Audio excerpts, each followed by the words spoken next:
Here is first a message from the Iranian Revolutionary Guard. Hey Trump, you are fired. You are familiar with this sentence. Thank you for your attention to this matter. The central headquarters of Khatam al-Anbiya. So apparently it isn't just Trump that can troll on social media. The IRG can do it too. And the sad thing is it's not entirely a bluff, because by starting this war that's going to wreck the global economy, Trump committed an impeachable offense. And since the global economy is going to get wrecked, the Democrats are probably going to win the midterms, and then they're going to impeach Trump. So all Iran has to do, all the IRG has to do, is hold the Strait of Hormuz closed for 6 months, and they will cause regime change in the United States to Donald Trump. When Trump didn't realize when he was dropping that bomb on Supreme Leader of Iran, he was regime changing himself. There's no way out for him. Unfortunately, no way out. And so let's get into the major escalation that has just happened. Last night, President Trump started a countdown clock, a 48-hour ultimatum he gave to Iran. Open the Straits of Hormuz, or he will effectively open the gates of hell against Iran. Now, what was the reaction from Iran? What is the action of Israel? What is the action of the United States since that time? Where are things going now? I'll tell you first, right off the top, they're not going anywhere good. Nope. Now, the best case scenario is that Trump tacos again. Like, taco is comes from Trump always chickens out. Taco. And it has held true in a lot of cases, like last year when he engaged the Houthis and went in with aircraft carriers determined to defeat them.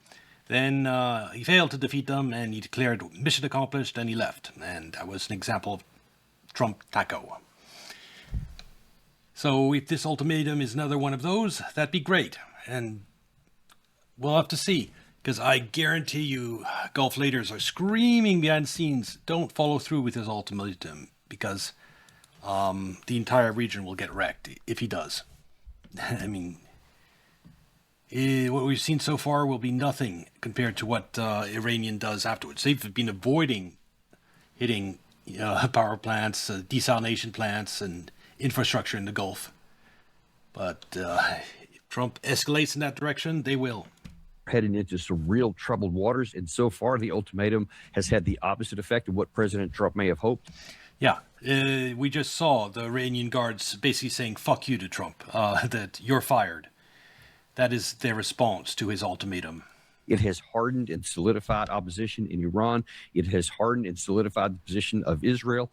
And the United States continues to just send more military power into the region. All signs indicate we are on the way to escalation. They send more military power into the region, but U.S. air bases near Iran are so degraded that they're having to relocate to other air bases, like in Romania, that military air base in Saudi Arabia that the Saudis just offered. It's not good. That is terrible news for the entire region. It's bad news for Israel. It's bad news for the U.S. military. Nobody is going to win in this situation here. Russia's going to win, because if you take out Middle East oil, that's just good for Russia. It's bad news for our regional allies. This has been one of the most disastrous starts of a war that can be imagined, and the problem is... Yes, for the simple reason there was no plan. No plan. I have to stress that again. No plan. Trump thought this would be over in 48 hours. Regime change. He's a hero, just like in Venezuela. There was no plan for if the Iranians closed the Strait of Hormuz, if they started sending missiles all across the Middle East like they're doing. There was no plan. No plan. And no plan means not only forming a military plan takes time, and organizing the troops to execute a military plan take time. Like a ground invasion, 6 months is like that's the minimum to do something. If you want a major one, like 100,000 troops plus, that's maybe 8 or 9 months. The only thing he can do is tap the Marines. I think it's 1,500 Marines that he has ready to go right away, and try to do something with Karg Island with that small force. And I'm sure that the planning for that isn't going well, and and he's been given bad news about that, and hence this ultimatum is my opinion, because I was reading in some places that 1 month is still just for even the Marine takeover of Karg Island, if he decides to do that. That's the time frame. And 1 month of the Strait of Hormuz closed is going to be massive pain for the global economy. So that's why he did this ultimatum, which is going to backfire. There's a lot of room for it to get worse. We got to just be honest with it. You hear, folks. This is not in a good situation. Let's take a look at one of the reasons why that you might not think, and that is what happened after President Trump last night gave his ultimatum, and there was an attack. Let's see. Boom. It was attacking Dimona. Notice this incoming missile? One of the most dramatic shots I've seen in this war. That is going to be my thumbnail. There was an attack. Let's see. It was attacking Dimona. Notice this?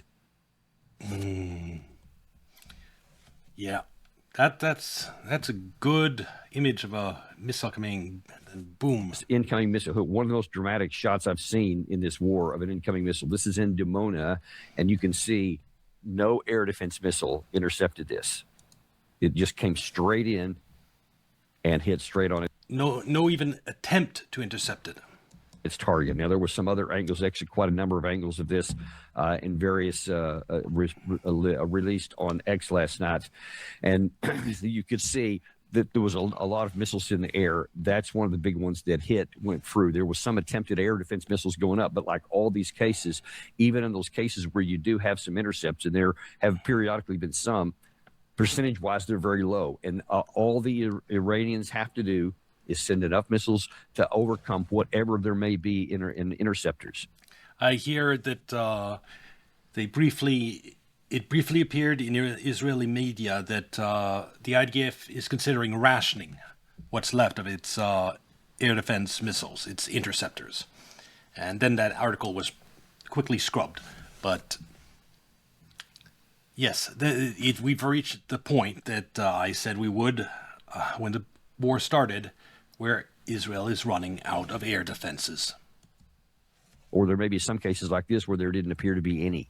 It just came through because there are not enough interceptor missiles to go around. Well, let's take a look at what happened when that missile hit the ground, because it was pretty substantial. Actually, there was a couple last night. Let's see if I got this one here. Yeah, there was a couple last night that images of destruction. This here is some video of Dimona. And you can see, but there were 59 casualties. Dimona is the town where Israel has its nuclear reactor and its nuclear program is located, and its nuclear bombs are located. Sent to the hospital, as it turned out. Actually, its nuclear bombs are probably dispersed, but some of them are there. Miraculously, there were no casualties or no deaths here. Second strike happened in the city of Arad, not far from Beersheba. 80 people were wounded, including some seriously. Air defenses were activated, but failed to intercept the missiles, as you continue to see. And that's a growing problem here. And you see over and over that this is already starting to get into a war of attrition, and it's a war of capabilities. If we think we had enough missiles to start this war, we had enough to have a short, sharp clash. Yeah. I was watching videos right up to the war starting, and that's what everyone was saying, that, like 1 week if with intense use of weapons, and 4 weeks if it was really sparsely spread out in terms of U.S. bombings. We've basically reached that point, and combined with the damage Iran has inflicted on our bases, apparently they blew up an ammo depot at one point, which hurt supplies even further. A clash. That's it. We didn't have enough to have a sustained war. This is something I've been trying to get through to anyone who would listen in the U.S. government since before this thing ever started, is that we don't have the industrial capacity to sustain a long war over time. It is now graphically playing out right before your eyes. Yep. So we said, the Iron Dome, this great thing, it's nearly impervious. 90% they say captured. Not to mention that we covered yesterday, Iran might have just received an S-400 system from Russia. One of a very, very good anti-air defense system. And it's not going to be safe to fly over Iran no more. Well, obviously that's no longer the case, or it's never been the case. Now it's no longer even pretended, because it's self-evident that that's not the case. Well, the likelihood is then that whatever Iran continues to hit, it's going to get through. Now, we've seen both President Trump, you've heard lots of people on the major media, you've heard the admiral in charge of the of CENTCOM, Admiral Cooper. They keep saying, "Oh, we've knocked this stuff down like 90%." The Iranian missiles launching, all countries lie during wartime, always. Just keep that in mind whenever one side says, "We've intercepted everything." The other side, "Oh, we also intercepted everything." Yeah, yes, no. Lies are, especially in terms of air defenses, extremely common during wartime. They're way down from where they started. Secretary Hegseth this past week in some of his press conferences, we keep getting stronger, they keep getting weaker. Well, they just received an S-400 air defense system from Russia. Rumored, I should stress that, although there is evidence to support it. Literally the opposite of what's happening. We're having fewer interceptor missiles that we have. We're having fewer long-range standoff weapons than we had. So by definition, our inventories are getting weaker. Meanwhile, the Iranians, because they did plan ahead and they did plan for a war that they could sustain over time, by all accounts, do. And that's the reason Trump's going to lose this. This is a war that Iran planned for 20, 30 years. And Trump started planning for this war like 2 days after he bombed the supreme leader, basically after it started. Do have enough inventory to maintain a steady rate of fire. And we're seeing that. So after a significant reduction. Notice how no one's talking about how we've destroyed all their launchers anymore. Hasn't Gold didn't cover it today, but eventually he'll figure out the reality. In the amount of drones and missiles that they fired after the first, I guess it was about the 5 or 6 day mark, it got down really low. But then since that time, it has started to slowly tick back up. And at least the last chart I saw was through day 19.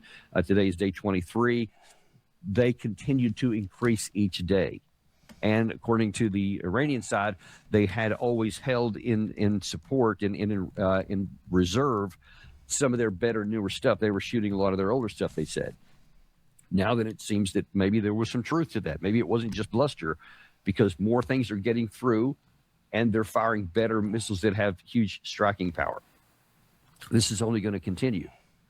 Well, predictably, these strikes, if Iran's intent is to...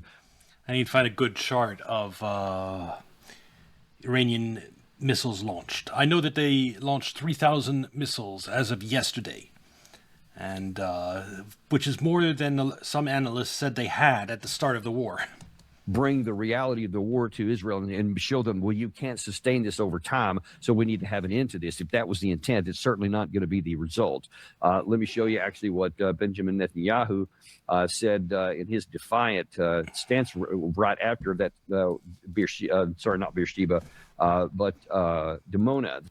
Yeah, very likely that Netanyahu is either dead or injured, because every one of his appearances lately has been AI. This is in Dimona, where I showed you that missile striking. Here's what he had to say this morning.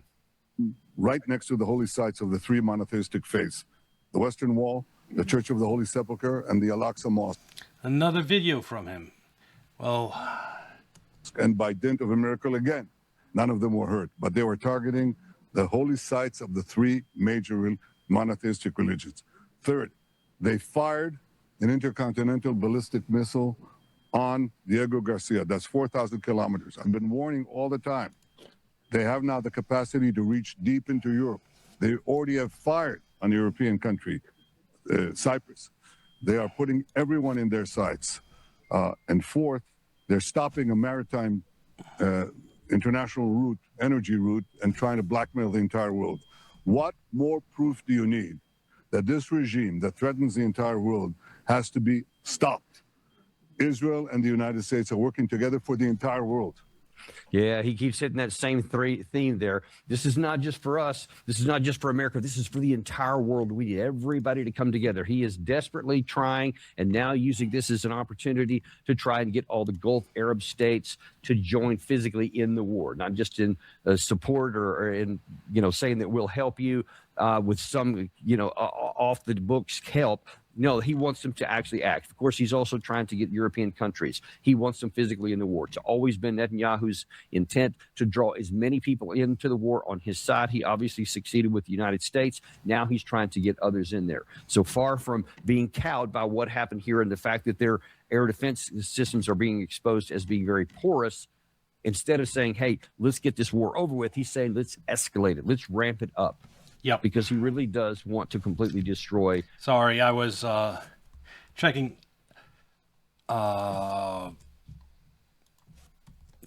Twitter for Netanyahu dead because, again, yesterday or before yesterday when he did a press conference, it was obviously AI. I'm wondering if there's more proof of that, but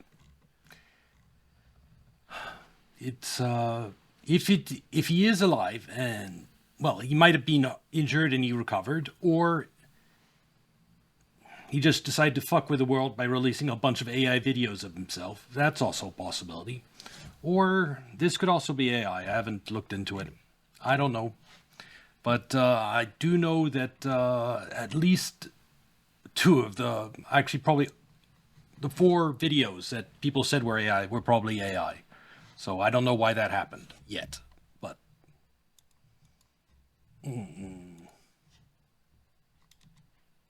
Iran. That's been his objective from the beginning. And if you needed any more proof of that, he provided that as well today. Sorry, let me get the right one here. This is what he was told Fox News this morning, just hours ago. This is his objectives in the war. What does victory look like in this campaign? Well, we've defined 2 clear goals. One is to break completely their nuclear program, break completely their missile program, break completely their capacity to produce the components for both of these programs. We're well on our way on achieving it. We've also set a goal of creating conditions for the Iranian people to overthrow this tyranny that is... put in a puppet regime for Israel. Yes, I know you want that. Tormented them and made life miserable. And you're the one who's bombing the civilian infrastructure into the ground. The United States is the one, through economic attack, wrecked their currency. Just saying. Is making life miserable for the entire world. And I hope we achieve that too. So you see very clearly, he is studying about these total objectives of the complete destruction of the Iranian state and the defeat of the Iranian regime. Until Netanyahu helms like a security conference, which he's been avoiding all of those. He hasn't been showing up at meetings. Still he does that, I am not convinced that he's not dead or injured. That's my personal benchmark. Can he show himself as one of these security conferences or press conferences that he's been missing so far? Meaning regime change or regime collapse or state collapse. That's what he's shooting for. And listen, I understand wartime bluster. I mean, that harkens back to things that Churchill said during World War II. We're not going to stop. Unconditional surrenders, where we were going. President Trump made that same claim about a week or so ago. Unconditional surrender. Listen, you got to understand, when you say unconditional surrender, and when you say that the destruction of the existing government in its totality and the complete destruction of its ability to have long-range missiles and of at least the allegations of a nuclear program, that is an incredibly expansive and difficult task. Yeah, he's not going to get complete surrender. And Iranians basically want the same thing. They want complete surrender of the United States. Thing is, they have a way to achieve it. Just hold the Strait of Hormuz closed for 6 months, and they'll regime change Trump. He doesn't have any surefire way to take out the Iranians. He has no magic strategy that can cause regime change in Iran, But they do have a strategy to cause regime change to Trump. That's how fucked we are in this war. That's not something that's easy to do. That it's not something you can do with missiles. That should now be very plain and very clear. No matter how many missiles Israel has, no matter how many missiles America... Agreed. Air campaigns have never successfully caused regime change, ever, in human history. It's never going to be enough to bring the state to its knees, because they have foreseen this. Not just that they have a lot of resources and logistics underground, but they have them spread to the four winds of the country. There's 31 different military districts, and they have them decentralized. So even if you take out one or two here and there, you have to take every single one of them out to get the state. You simply don't have enough bombs. In a country of 93 million people, you just can't kill your way to victory.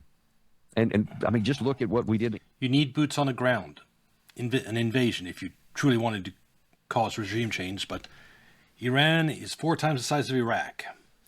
It's much more heavily fortified than Iraq. It's like a mountainous country with bunkers built into all the mountains. It would be an absolute nightmare to conquer on the ground with the military.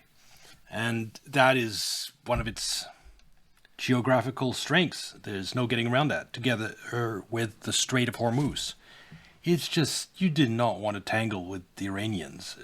They were under sanctions and struggling, and now this is going to end up making them stronger, this war, because in order to get out of it, we're going to have to lift all sanctions. The United States is going to cry uncle at some point because of the economic pressure.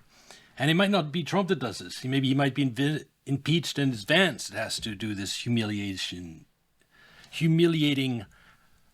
back down and bow to Iranian demands.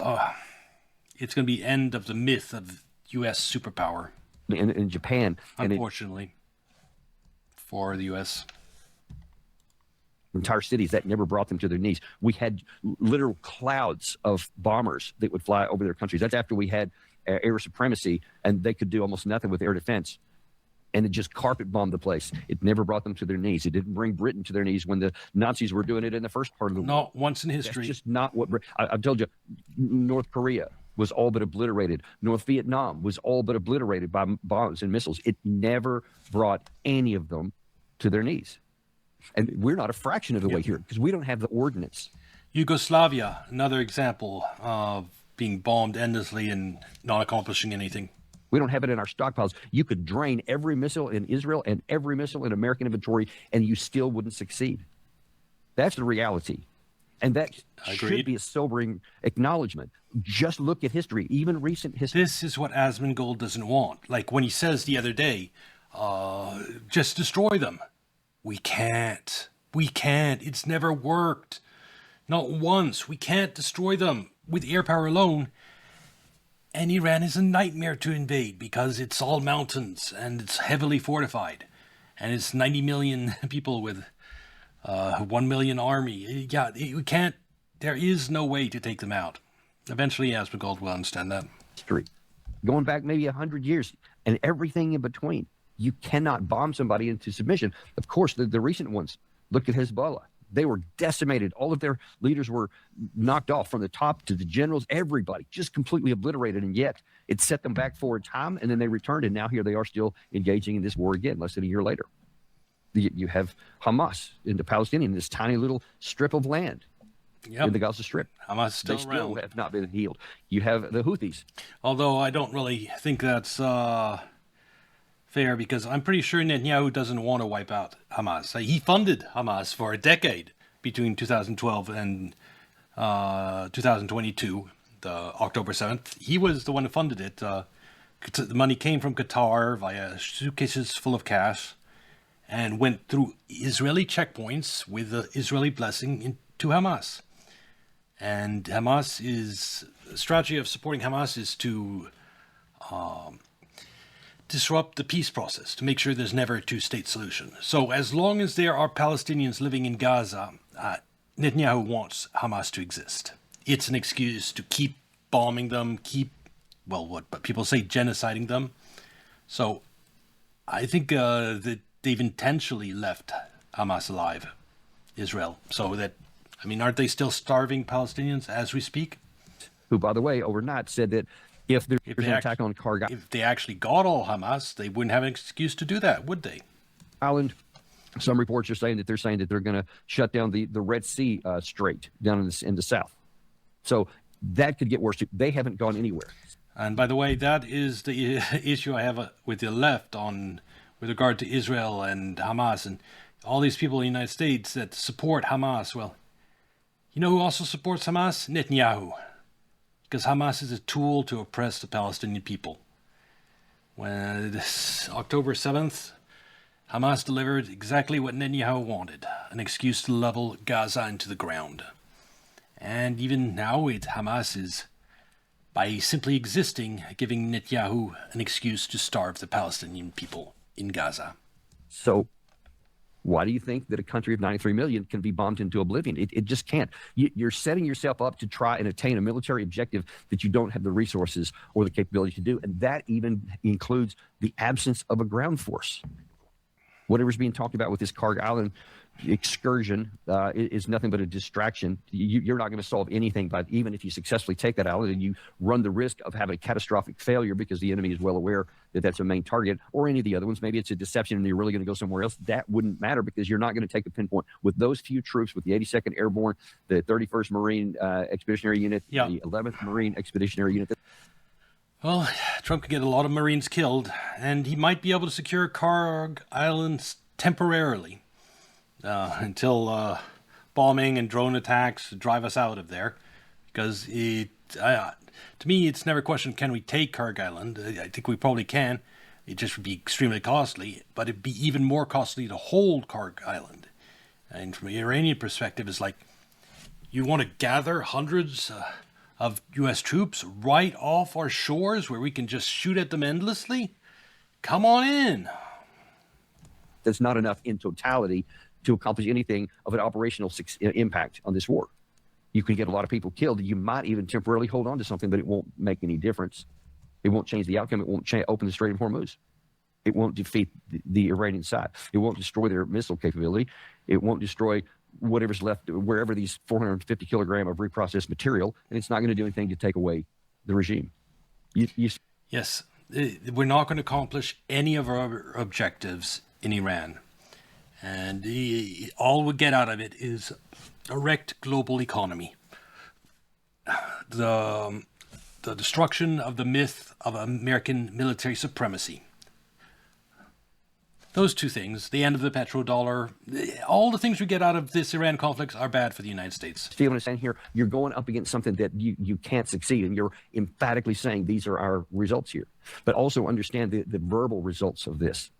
When you say that when President Trump says this ultimatum, when President Trump says unconditional surrender, when Benjamin Netanyahu says it's the elimination of the government, what you say is this is a literal life and death case for the state of Iran. And when you have your back against the wall and you're threatened with complete destruction and death, the only path you leave for them is escalation. Agreed. Also, those protesters that Trump expected to rise up, whatever. Do you think they're going to rise up if we start bombing Iranian infrastructure, like power plants, into the ground? Do you think they'd be grateful for sending Iran back to the Stone Age in terms of technology and destroying their everyday lives? The whole reason you have protesters and whatever is that the Iranian has been somewhat successful economically and has there's now a decently sized middle class in Iran. Trump is trying to destroy that middle class with his attacks now.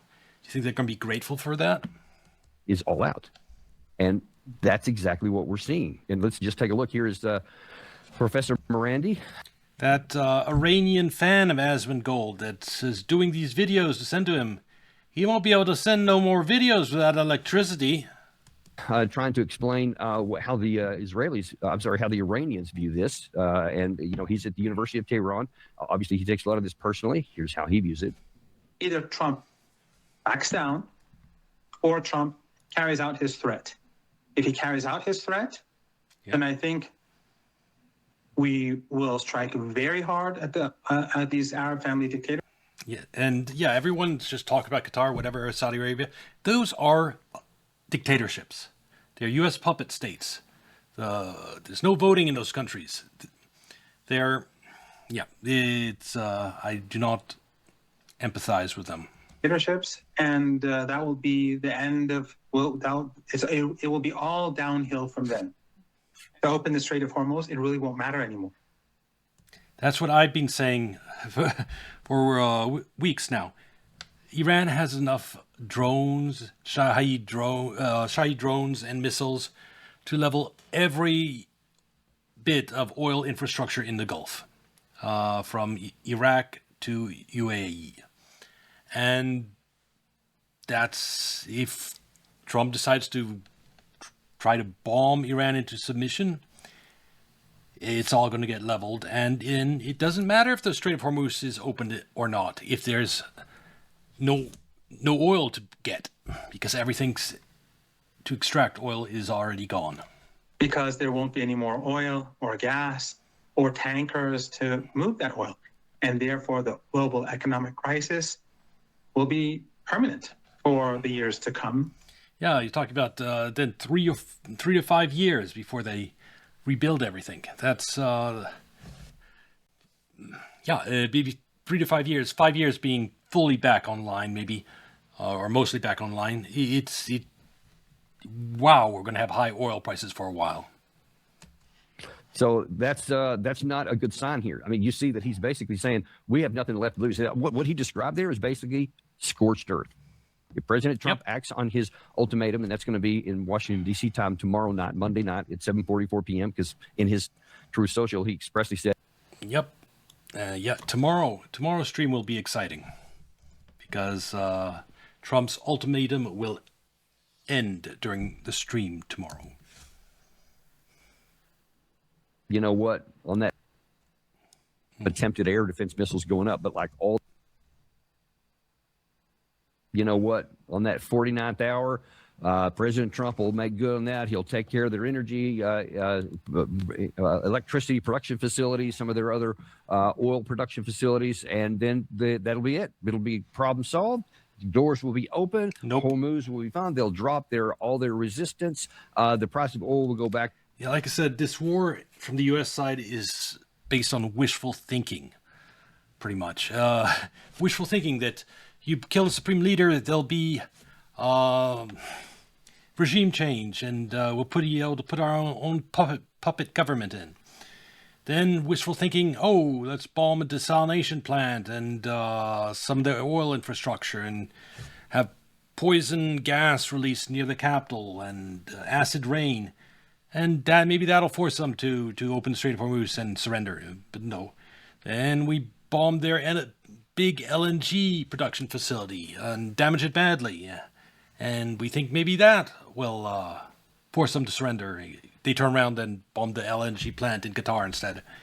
And now this. It's a campaign of wishful thinking on Trump's part, where every time he does something, it just makes his own situation worse. Because every time an oil facility in the Gulf gets destroyed, that's one more point of upward pressure on oil prices. Let's see.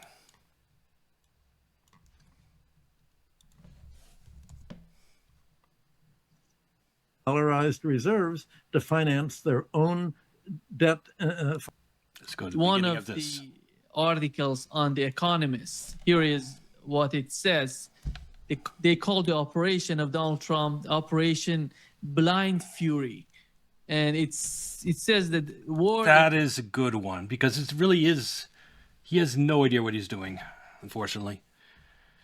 And I'm sure he is angry, as he's realized he's already ended his political career and his legacy, which he wanted to go down as greatest president. Now, this will tarnish that legacy so badly, I don't think it'll ever happen. in Iran is making Donald Trump weaker and angrier. What is happening right now is somehow amazing, that the new escalation is the attack on the Iranian oil facilities, which brought a massive reaction on the whole region. You know, from Qatar to Saudi Arabia, UAE, Kuwait. Yeah, and you'd think Trump would learn. We hit a desalination plant, they hit desalination plants. We hit oil infrastructure, they do the same. That anything he does to Iran, Iran will mirror to the Gulf states and Israel. And Iran has said it would do as much. It has stated its strategy. It has executed this strategy over the last 3 weeks. Yet wishful thinking, maybe this ultimatum will cause them to back down. And even Haifa was hit by Iranian missiles.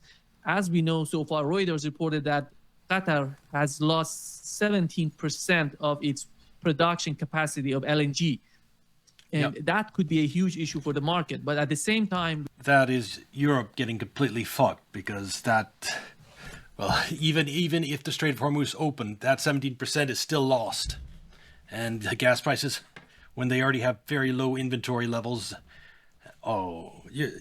energy prices in Europe are going to be crazy. We have the issue of the Strait of Hormuz.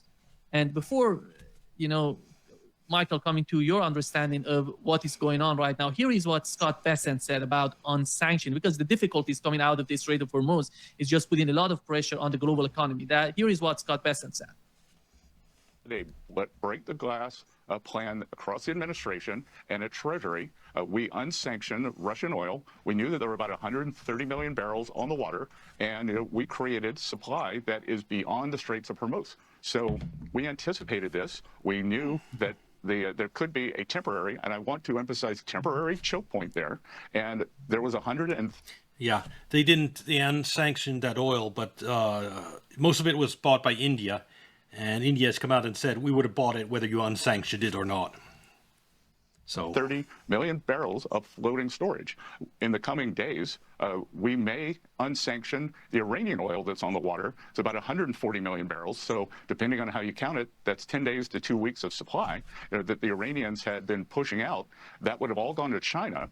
In essence, we will be using the Iranian barrels against the Iranians to keep the price down. Isn't this crazy? What are you saying? Absolutely crazy. They're going to unsanction Iranian oil and let the Iranians sell their oil at higher prices to people that aren't China. Just repeat that. They're going to let Iran sell their oil at higher prices. And that's their strategy against Iran. Down for the next 10 or 14 days as we continue this campaign. Yeah. Michael. Before you even... You can see these find this as funny as I do. Turn it to Mike. Okay. Everybody should appreciate what that man just said. He just said up is down, down is up, up will make up. Exactly. Forget that over the last 3 years, they've sanctioned Russia endlessly, its oil, to try to defeat Russia. Well, new strategy to defeat Iran and Russia is to unsanction their oil and let them sell oil for more and get lots more money, because having Russia and Iran get a lot more money will definitely help us defeat them. Go down, and then we'll have down, and it'll go up, and we'll use against the Iranians the fact that we're allowing them to sell their oil to China, which, by the way, they were doing perfectly well anyway. When you have to resort to that level. No, what he was saying was normally China would have bought it doesn't care about sanctions. It would have bought Iranian oil anyway, but because China was the only buyer, they could buy Iranian oil for cheaper.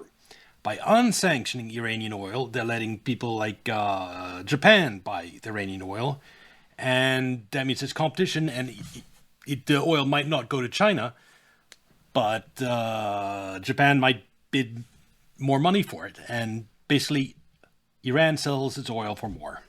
Of noise and incoherent make-believe, you're pretty close to the end, because you got very little to lose. The credibility is gone, so you're not stretching credulity. It's already misshapen beyond words anyway. Anyway, I didn't mean to interrupt. It just, you really have to take a step back. Mr. Scott Bessent is the best Mr. Trump could do, and that tells you, of course, a lot about Mr. Trump. Yeah. Michael, go ahead. Well, the irony... The same Scott Bessent that we just saw was the one bragging about having wrecked Iran's currency, the Iranian rial, last year, and causing the protests this year. Is that this permission to trade in Russian and Iranian oil is actually reversed the whole aim of what Trump had tried to do. In seizing Iran's oil, the effect was to achieve the opposite of 3 basic U.S. aims. Yes, one of the aims with this Iran war is to reinforce the petro-dollar. And removing sanction is actually having the opposite effect.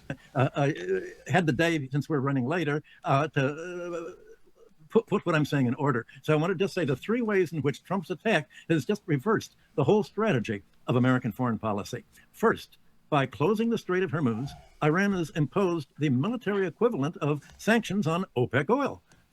Yeah, they've allowed Iran to sanction us, basically. And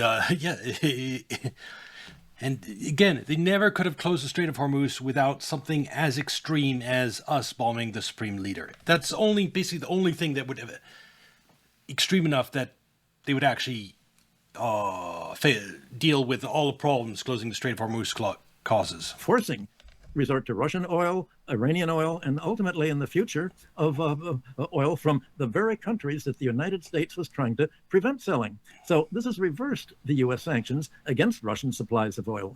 And Trump has said that the suspension of sanctions is... Yeah, basically the idea of sanctions against Russia is completely gone at this point. I mean, Russia is also a big exporter of fertilizer, and 35% of the world's fertilizer came from the Gulf. So it's in the excellent position there too. And basically, Russia is going to be like, yes, we'll trade with whoever is desperate to get all these commodities, but we're not going back to a sanction regime after this crisis ends. If you want to get our oil or get our fertilizer, you have to agree to tell US to fuck off if they try to sanction us again. Only going to be for 1 month or so, as I think Bessent implied, and everything's then going to be back to normal, and he's not going to let any further purchases of Russian oil occur. Well, we now know that that's silly. We now know that the interruption of oil is going to, I think, last at least for the rest of the year and probably into 2027. Yeah, and that is Trump's history, if that's the case. And that is what the ultimatum is. It's Trump throwing a tantrum. His political career is over.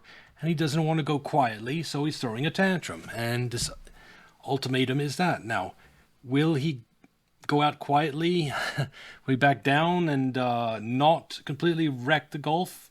Or will he escalate things to the point where there's no oil being extracted from the Arabian Gulf anymore?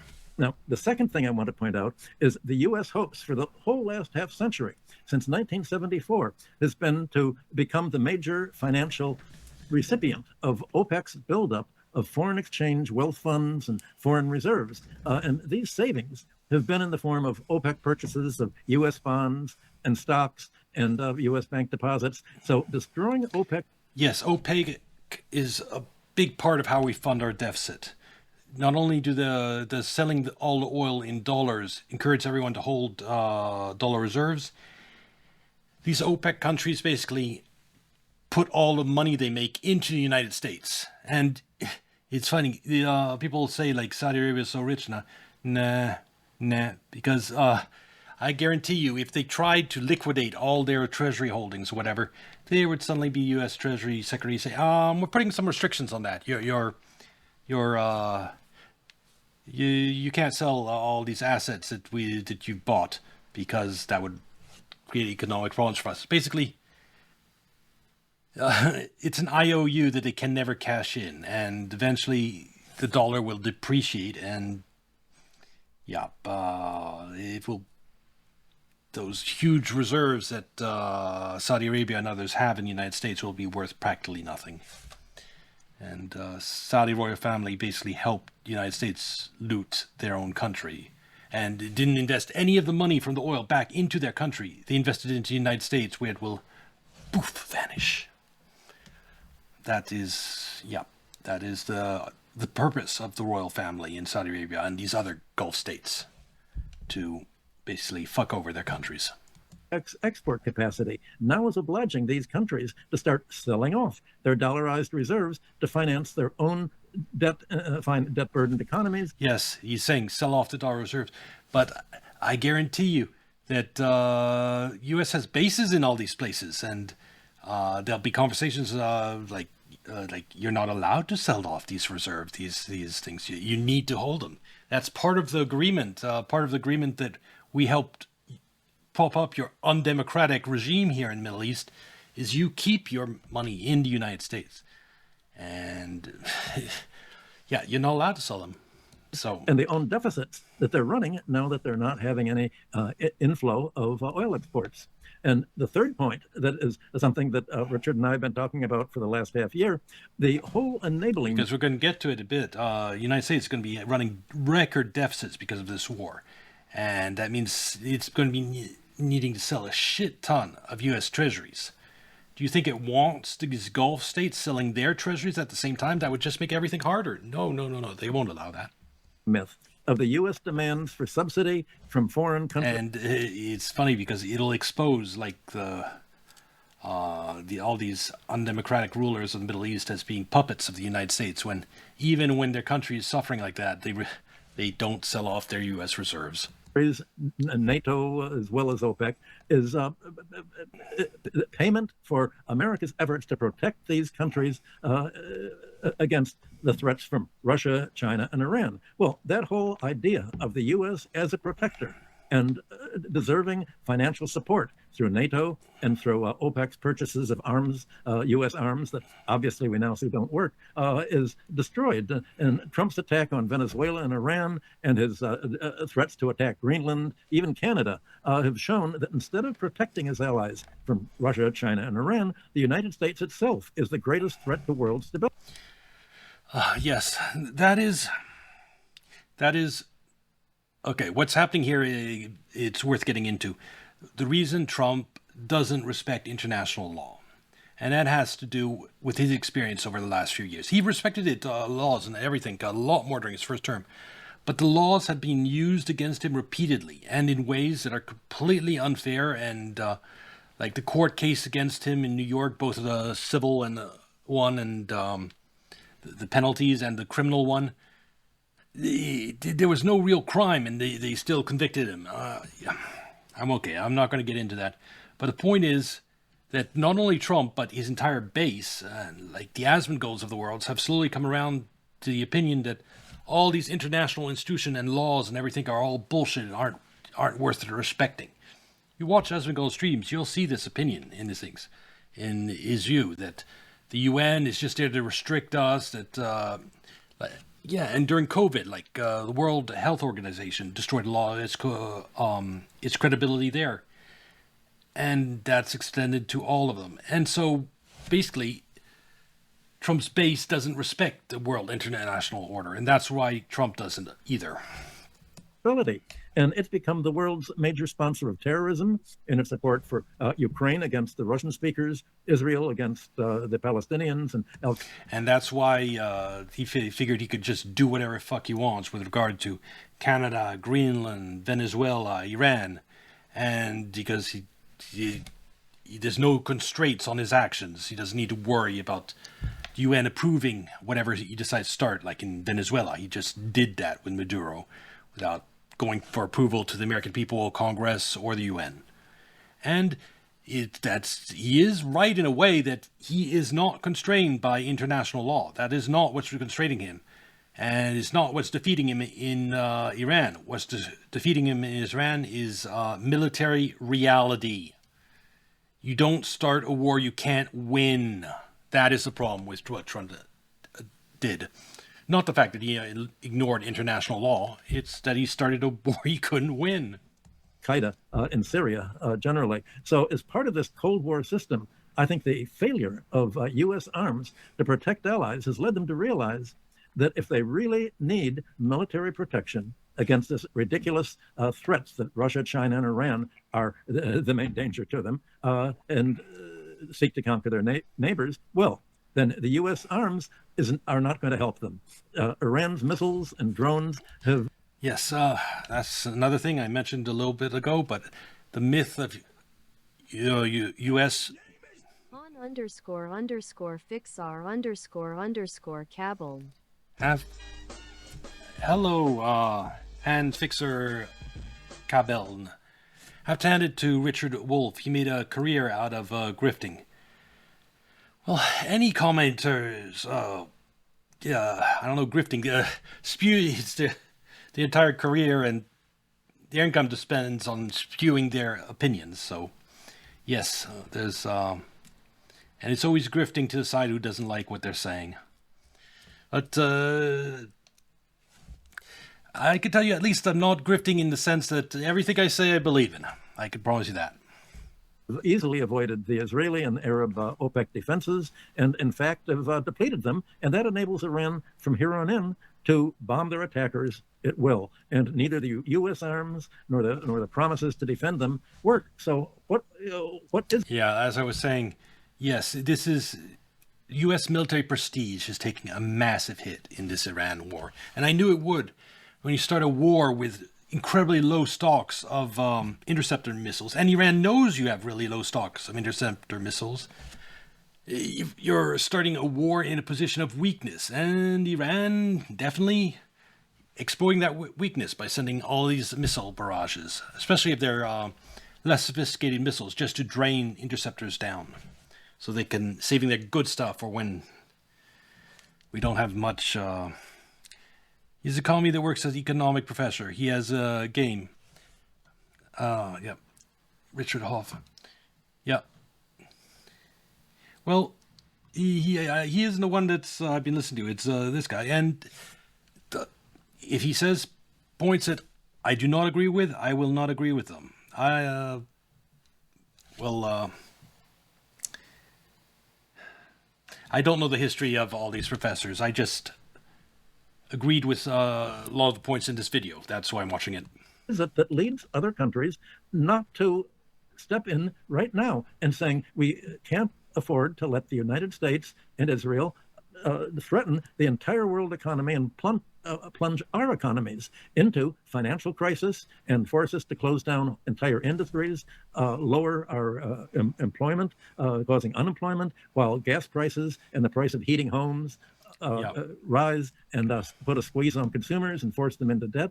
Why are they not rising up and say, we've backed the wrong horse, it turns out. We've got to protect ourselves by... And this point is, they're saying here, is definitely a real thing, that you're going to have these monarchs throughout the Middle East. That, I mean, the whole point of having U.S. bases there was so that U.S. could protect them, not so the U.S. could use those bases to launch wars and then leave them to deal with the fallout of all these incoming missiles, put their infrastructure at risk and everything.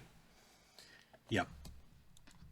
Intervening and stopping the U.S. attacks. And indeed, Iran has made it clear, well, these attacks are not going to stop until we settle the long-term aim. We are going to keep the United States and Israel and any U.S. allies in the Arab OPEC countries out of the Near East from now on. You've threatened us with an existential threat that we will be destroyed. Our leaders will persevere. That is definitely Iran's goal, is to get the U.S. out of the Middle East. And they have a lot of leverage because we gave them a lot of leverage in the way we started this conflict. Be destroyed. Our oil will be seized by Donald Trump, who will appoint personally a new leader who will be sort of an Iranian Boris Yeltsin, who will let American oil companies come in and regain control. By the way, Hans Fixer, I am definitely not a commie, and but this is. I haven't heard any really commie points. It's just common sense economics so far. Of Iranian oil, that's basically the plan that other countries are acquiescing in if they don't actively step up, and they're not doing that yet. So basically, Trump has said, it's our war, but it's your problem. You remember that Texas Governor Connolly. He really said that. He said, oh, all these other countries, like Japan, whatever, they need the oil from the Gulf. We don't, United States. And to some extent, that is true. We will still be impacted hugely by the closure of Strait of Hormuz, but less so than Japan, South Korea, etc. And so he said, we started this war. Now you have to come in and your people have to die to clean it up by throwing themselves in suicidal waves to Strait of Hormuz to open it. That's basically what he wants, and it's not realistic. Said that when the dollar devalued against gold and left only U.S. Treasury promissory notes as world reserves, he said, well, if it's our dollar, it's your problem. Well, Trump saying the breaking of the gold standard. The U.S. dollar used to be backed by gold. Anywhere abroad, you could bring in your dollar and get gold out from the bank. And so United States dollar was as good as gold. Then we broke that. And for a while, our currency went into absolute free fall. And then we stabilized it through a combination of different measures. One of them was by establishing the petro-dollar. I won't go into the other methods, but that definitely was one of the key things that stopped our spiraling inflation during the 1980s. It's our war. It's your problem. What to solve it? Do you want to provide the minesweepers to clear out the Strait of Hormuz? Do you want to supply the war to fight the troops to fight against Iran? We're not going to. All we can do is bomb. That's the only thing that we have left. We're not going to supply any troops. Trump said that again today. No troops.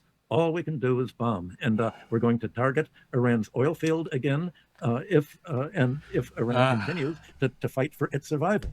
Well, obviously Iran's going to fight for its survival, and obviously the United States intends to keep escalating until the entire Middle East's oil export capacity is ended. So all that world of relying on the U.S. as a source of stability instead of instability is now over, and the U.S. Just a graph of what I've talked about, the spiral of inflation going into the 1980s. And that's when we established the petrodollar. And it helped bring that spiral of inflation down. There were other measures, I won't go into them now, like the dollarization of the world through Iran-Contra, which I have a video series on, but petrodollar was definitely one key pillar to ending this inflation, bringing it down, and now it's collapsing. So this chart is old. It's only goes up to 2008, but this is now on an upward trajectory, and I think that's a final upward trajectory of the dollar, which will eventually just spiral completely out of control like Zimbabwe dollar did. Iran war looks like it's, as I said, it's going to go into next year. And I want to, I know that I've gone a few minutes already, but I want to discuss just one, the first point that I mentioned about the sanctions. America's long-term aim, predating Trump's presidency, has been to monopolize the world's oil trade by imposing sanctions against oil producers whose policies are against those of the United States. Yes, Russia, definitely. Iran, Venezuela, and anyone else who wants to export oil in competition with the U.S. military and economic bloc. So yeah, and they don't invest the proceeds of their oil sales in U.S. Treasury bonds. And can you believe it? Instead of investing the proceeds of their oil sales in U.S. Treasury bonds, these countries like Russia, Venezuela, Iran want to invest the money they make from oil into their own country to increase their own economic growth. Can you believe the audacity of these bastardly countries to not just give us all their money? So by imposing trade sanctions against Iran in 1979, when it grabbed Iran's oil, when it overthrew the military police state of the Shah, and again, when it sanctioned Russian oil in 2022, and then Venezuelan oil last year, the United States had dollarized the world's oil production. It has. That meant this went far beyond simply pricing oil in dollars. Eve Smith always reminds me that oil trade represents only 5 to 7% of the demand for dollars. It's financial capital movements that really determine the world. And agreed. But the petrodollar reinforces those capital flows. It gives people reasons to keep their reserves, not just central bank reserves, like people, if you or companies, if you know that you're going to need energy, keep your money in the currency you need to buy that energy. The role of petrodollars wasn't simply in pricing oil in dollars and raising the price. The whole idea of petrodollars was that the OPEC countries were going to keep all of the earnings from their oil trade and send them to the United States. And Kissinger said... That's what I mean. Like Venezuela, Iran, Russia, they did not want to do that. They did not just want to fund our deficit by buying U.S. treasuries. They wanted to invest the money they made from selling oil into their own countries. And we just couldn't have that. So they became pariah states, and we coup in Venezuela, and now Ukraine war and this Iran war. We told OPEC, you can charge whatever you want. We're not going to let you buy control of any American corporation, not even real estate or farms. You can buy bonds or you can buy stocks. You can finance American industry, but you won't have any control.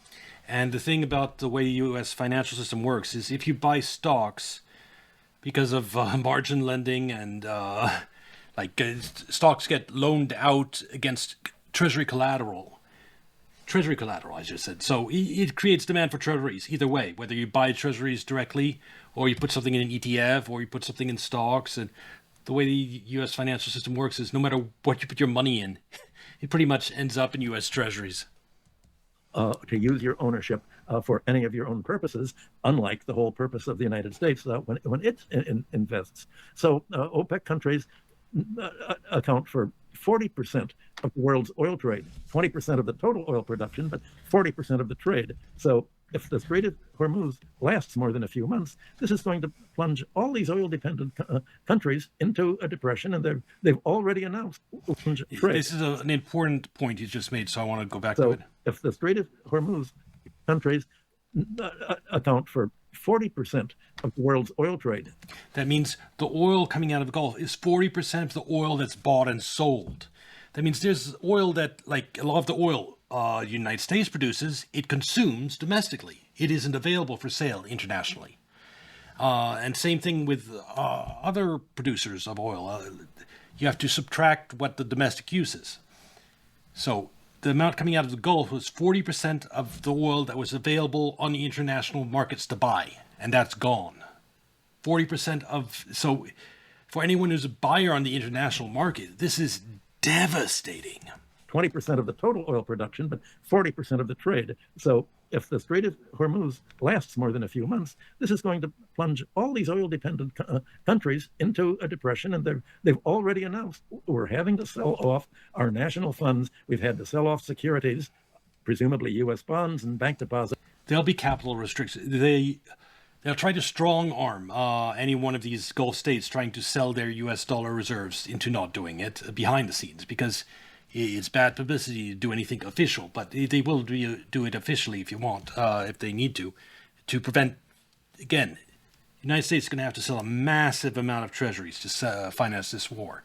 And it can't have the Gulf states selling off their treasury holdings in conjunction with that. That would just make everything so much harder. And also British holdings in order to balance their budget, because the OPEC countries themselves have gone into debt to finance their whole real estate development in a crazy part of the world that really can't normally support real estate development. Yeah, that's what I'm mentioning about these Gulf states not being allowed to sell off their holdings. That's one thing this professor isn't mentioning because it's not really well understood.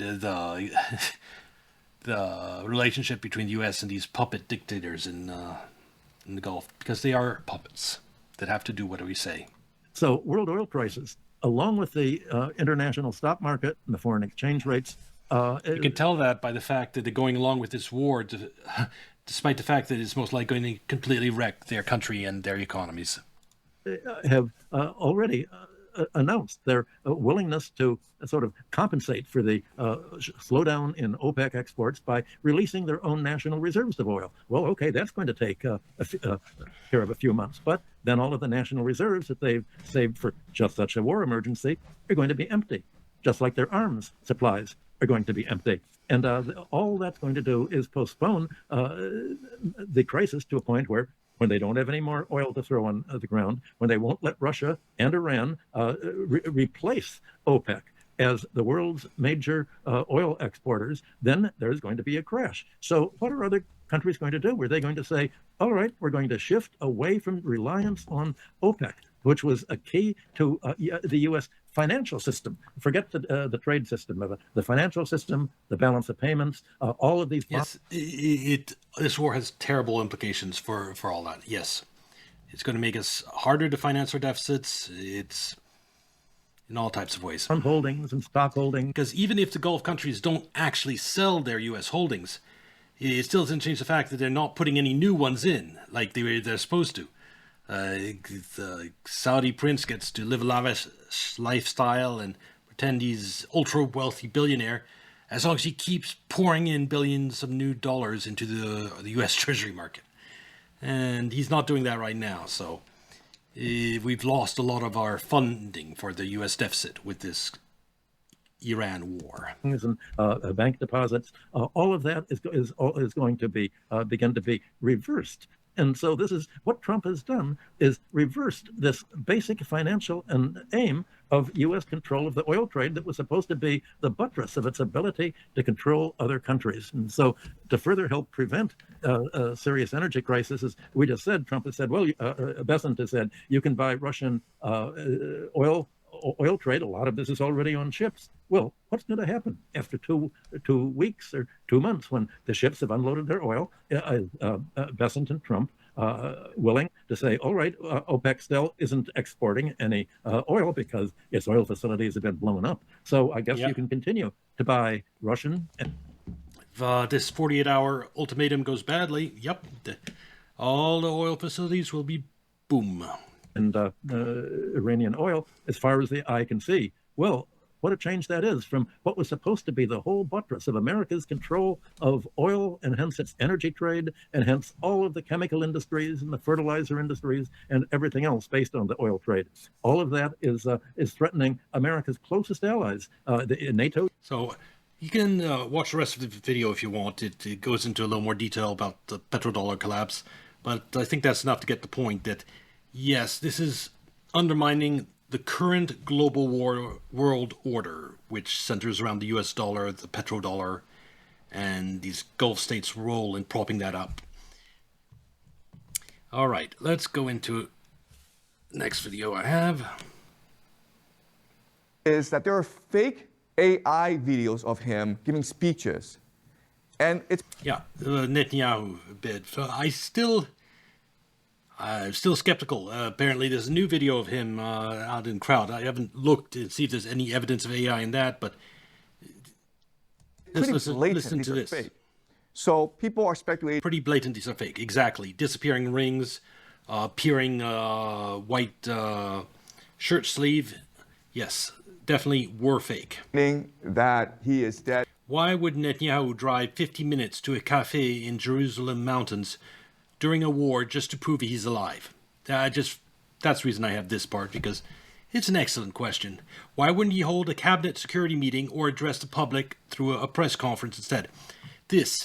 Until he holds a cabinet security meeting, and he's in that cabinet security meeting sitting there, I'm not going to believe he's fully alive and well. That is my stance on Netanyahu. And now, about why this has no off-ramps. At war with each other, okay? Gang A and Gang B. Okay, Gang A. And if you look at gangs, they are structured as hierarchies. Yes. Okay? But there's a lot of autonomy among the different sections, okay? And what holds the gangs together, of course, is the leader. So when these two gangs go to war, what they try to avoid is killing each other's leader. Why? Because a war is often used to achieve certain political objectives, right? Yes. And so the point isn't to kill... Unless those rare cases where the war's entire purpose is to kill the enemy leaders, like during the Middle Ages, one king hates another and he wants his head. But that's a contrarian in me just having to speak up. Everyone. The point is to negotiate a treaty that is most beneficial to you. And you do that by negotiating with each other's leaders, okay? Because they have the authority to implement the treaty. That's the first reason. The second reason is, if you kill the leader, then more people, there'll be a competition to replace the leader, right? Yep. And during a gang war, the person who is most violent, the most extreme, will often become the new leader, okay? Yeah, more hardliner. You kill off the leader, everyone's upset with it. The person who's most upset and most angry and most hardline is the most likely candidate to replace the guy who's just been offed. And yes, so we've killed off the leaders 2 times in Iran, since this war at the start, and then again, some leaders just recently. And that's not going to make them more receptive to talks. So by killing this leader, not only do you cause conflict among the gang, but you also cause a massive escalation in the conflict between these two gangs, and there's really no way out. That is why historically you do not target other nations' leaders, because unless you're Israel and you don't want this war to end. I will also highlight that the way this war started, like after last year, where U.S. and Iran negotiated, then they get attacked in the middle of negotiations. Then this year, they're negotiating and they get attacked in the middle of negotiations. Trump, that's why one reason I have no sympathy for him, really, in this regard, is that 2 times he attacked during negotiations, which is, there's a word for it, like it's a type of war crime, to attack while raising a white flag. And it's, yes, he might not think he's bound by international law, but it's sullying U.S. reputation doing it that way. And right now, when he needs negotiations, why the fuck would Iran negotiate with him when he's pulled this shit off twice before and take us seriously in any way? Started this war in a way that made off-ramp infinitely harder to achieve. Then there's no off-ramp. So by targeting Larijani, the Israelis and the Americans have ensured that there will be no off-ramp now. This war we fought to the bitter end. And unfortunately, as we discussed previously, that is the objective here. The Israelis and Americans are interested in maximalist aims to destroy Iran permanently. And the Iranians are also... Yeah, it's because not only do you have the Russians that they've already cut that off, but now you cut off from the Gulf, and it's not going to be long before the United States puts export restrictions on natural gas because it's an election year, and Trump's going to try to win the midterms, although I don't think he can after wrecking global economy with his Iran war. He's going to try at least, so prices are going to go up. It's a sad state of the world. The economy is a disaster. And yeah, Peter Schiff, back when I was 2008, when I was active covering the financial crisis, he was big back then too. We're so doomed, not going to lie. Yes, I know it's and it's so sad. Germany had such a strong industrial base before, because with the cheap energy from Russia, and it was the backbone of Europe with its economy. And then they stupidly turned on Russia and cheap Russian energy, and yeah, for real. This ventures in Ukraine and Iran are not good for anything. Part of a dying empire. Look at Q4 GDP growth of just 0.7. We're headed for recession. In fact, for all of last year, GDP grew just 2.2%. That's 20% below the 2.8% from 2024. But this is just about how economics are panicking, and there is reason to panic. But it is slowing fast, and all of this was before the war. Now that Trump started a war, the situation is going to get a lot worse. The national jet just went past... Bro, our president is dumb. Just because another European country has war, we don't have to suffer, bro. Yes, and it gets worse if you know all the history behind Ukraine, and that was definitely a color revolution. Let's go back to this. 39 trillion, I think, yesterday. I think we're going to blow through 50 trillion over the next 3 years because recession, rising interest rates, war, and a housing crisis are going to send our budget deficits through the roof. Yeah, basically, our budget deficits are crazy right now, and we are in the final days of the U.S. dollar. I mean, there's no way we can sustain the amount of debt the United States has. I should be careful. I said my hot timeline is 5 years, so it's not right away. But I'd say in 5 years we're going to be pretty deep in the inflationary spiral. What happened in the 1980s, inflationary spiral.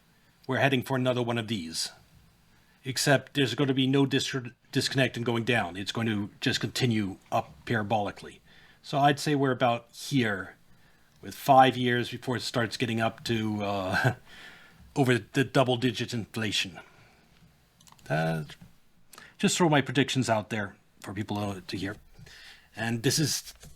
Iran war is definitely going to accelerate that. Now, brace yourself. We're going to watch a little bit of Nux Taku because I just have to hear how he's covering this Trump ultimatum. But I should. Trump is threatening Iran on a level we. Yes, I'm sure he's absolutely thrilled. I knew this would be the case. I knew. Never seen before. We are kicking this up to quite literally the final gambit. We are officially in the end game. It cannot go anywhere past this. Yes, it can. There's still no nuclear weapons, Nux. So they can go past this. Netanyahu released a message. A lot of people are pretty freaked out about it. Hassan Piker, they are literally protesting against him in Cuba because he is shilling for the communist regime. Hassan's beef is legendary. The Democrats have defunded the Department of Homeland to maximize civilian damage, which is a war crime, but doesn't bluff a lot. He told the protesters in Iran, rise up and I'll help you. They rose up and, well, he helped them. He said Iran will not have a nuclear weapon, and, well, I don't know if you're keeping up to date with the... He didn't have it. It doesn't have one so far, but we'll wait for that. I think it's only a matter of time before Iran gets a nuke at this point. I just think they're racing towards it. There's so many reports right now in media talking about how Israel might use a nuke against Iran. And when you have open discussions like that among commentators that Iran might use a nuke on Iran, the only thing that would stop that is if Iran races to the nuke in the next few weeks. I almost believe that's the case, that unless Iran managed to reach a nuke in a month or two, there's a very real chance that Israel might eventually nuke them. Non-zero chance. News, Iran does not have a nuclear weapon, or a navy, or an air force, or a leader. Yes, it's never how it projects power. It projects power through drones and missiles.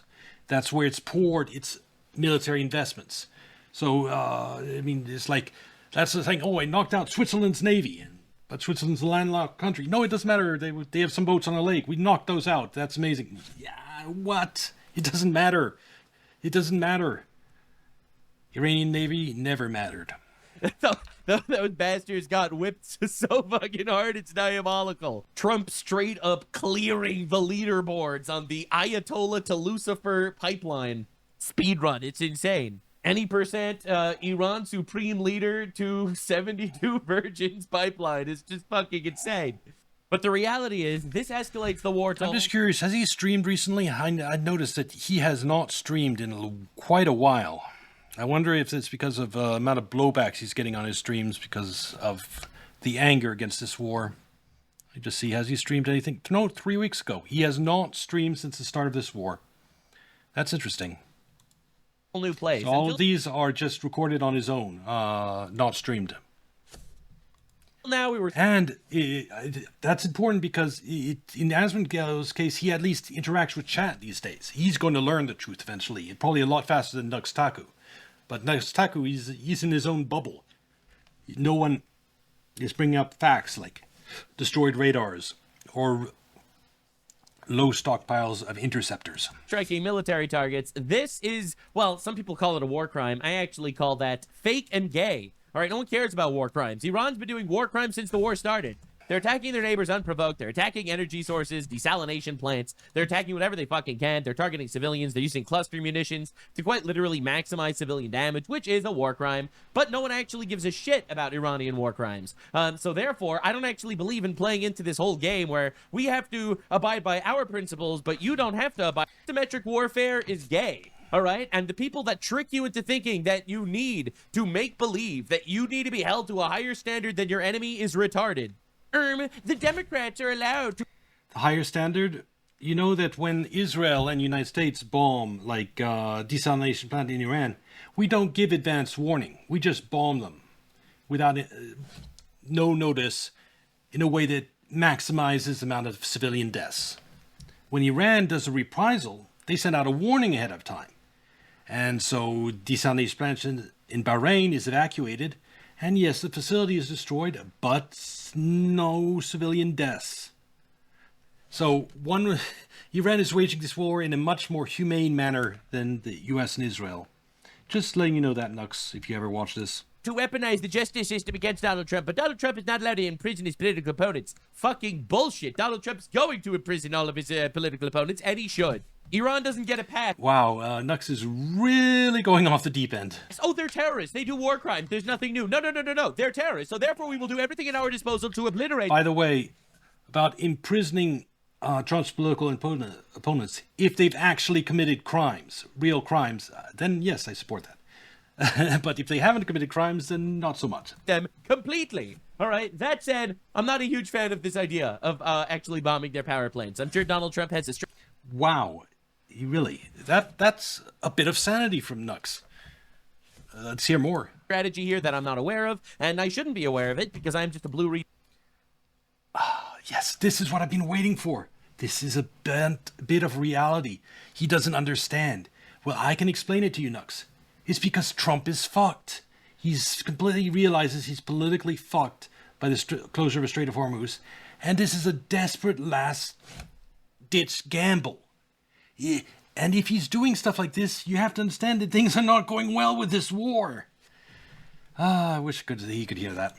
Retard on the internet. I'm not actually some military advisor or anything. I told my Mossad operative to keep me blind, all right? My Mossad operative that's feeding me all the info, that keeps helping me get predictions right. He's been no one's feeding you info right now because you're not streaming, Nux.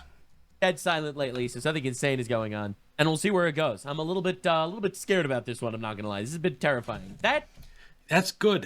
That's good. That's I've been waiting for this chink that he now I think realizes that something is going wrong because he's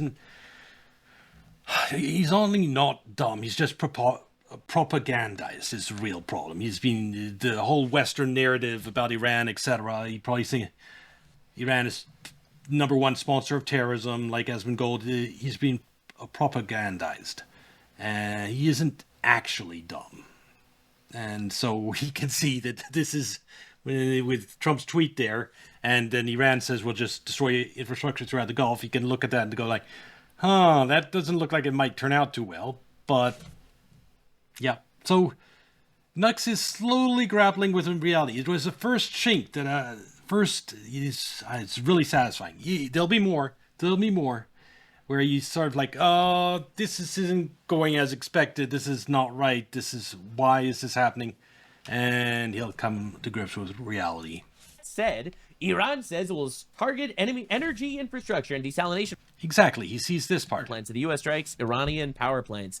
This is an unbelievable escalation from the United States, and this is an absolute nothing burger of a threat from Iran. Because Iran did everything in their power to destroy all of their neighbors.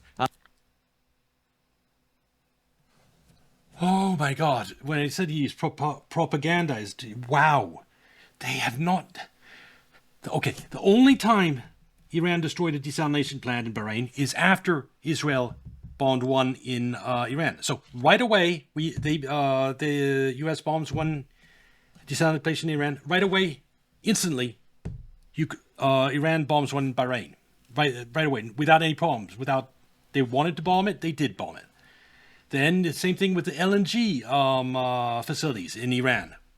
Israel bombed these LNG facilities. Next day, Iran bombs the LNG facilities in Qatar. They wanted to bomb them, and they do bomb them. We didn't stop them. So every time they made a threat, and every time we've done something to them, they immediately and effectively returned it, an eye for an eye. So if they say they're going to do this, of course they can. Everything so far, all the evidence so far is that they have the ability to carry out this threat.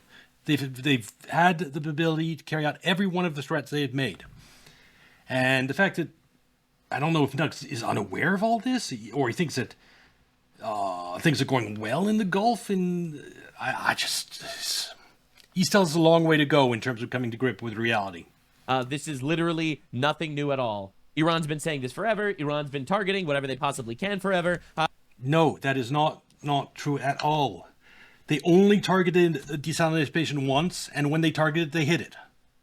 And everything they've targeted, they've hit. And they've switched over to the Chinese version of GPS. And the missiles are now precise to within 1 meter. They're really accurate. They're hitting what they want to hit. I guess you don't know that. I actually don't give a fuck about Iranian threats. They've been threatening something new every day to anyone paying attention. Everyone's freaking out about this. This is not... No, that's not correct. Nux, they have not threatened desalination plants before this. The only time they did is when we bombed one of theirs, they bombed one of ours. But apart from that, they have not threatened desalination plants, for example. So they are not threatening this. No. Not something to freak out about. This is something to freak out about because the Donald has quite literally the ability and the willpower to do something fucking insane like this. And that's why we love him. Not just because he's... Actually, I'll agree with that here. Trump has ability to drop a lot of bombs on Iran, even with depleting stockpiles of missiles and whatnot, and the problems America is going through. If it's destroying a power station, it does have the power to do that. Actually, I did have one video I definitely need to go over before the end of this. Hello, my dear friends. This guy makes one really good point about Iran. On the phase energy in the Middle East. Here we go. And this phase, the United States of America, during the next phase, this is Iran's energy infrastructure. Notice how it's decentralized and it's very spread out. So it's going to be very hard for the United States. It'll take a lot of bombs. See all these black dots? It's going to take a lot of bombs to take out this power grid. And they prepared for this. So I'm just mentioning that. But it would take, I'm sure the United States can level most of it, given enough time. But during that same amount of time, Iran can level most of the Arabian Gulf. Orange and glorious, but also because he's orange and glorious. Now, yesterday, Iran launched an intermediately ranged ballistic missile on Diego Garcia, an island 4,000 kilometers away from...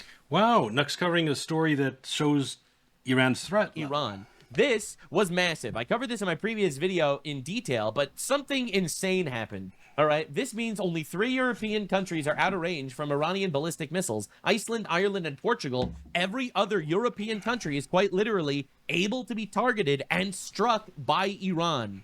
This is the thing that Trump was saying the entire time could happen, that the entire world was saying, no, what do you mean? Iran's not an imminent threat. They just hate Israel or something. They're not an imminent threat. They attacked that base because it was being used to launch aircrafts that bomb Iran. It was a valid military target. That's why Iran targeted it. They're not targeting, even if they can hit London, they're not going to target London for no reason.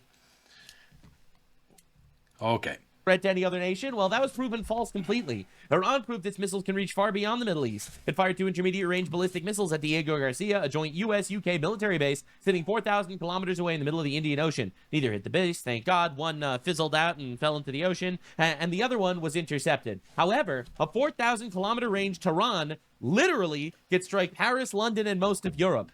This makes Iran a terrorist regime quite literally. Yeah, it makes Europe much less likely to want to get into this war if it knows that Iran can hit back at them. Literally an imminent threat that needed to be neutralized. Anyway, I think that's enough Nuxtaku for now. This will be on YouTube.